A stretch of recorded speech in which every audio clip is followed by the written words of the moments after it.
अर्पणम् त्रिशाखैः बिल्वपत्रैश्च अच्छिद्रैः कोमलैः शुभैः तव पूजां करिष्यामि एकबिल्वं शिवार्पणम् कोटिकन्या महादानं तिलपर्वतकोटयः काञ्चनं शैलदानेन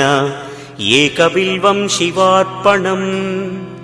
काशीक्षेत्रनिवासं च कालभैरवदर्शनम् प्रयागे माधवं दृष्ट्वा एकबिल्वं शिवार्पणम् इन्दुवारे व्रतं स्थित्वा निराहारो महेश्वर नक्तं हौष्यामि देवेश एकबिल्वं शिवार्पणम् रामलिङ्गप्रतिष्ठा च वैवाहिककृतं तथा तटाकादि च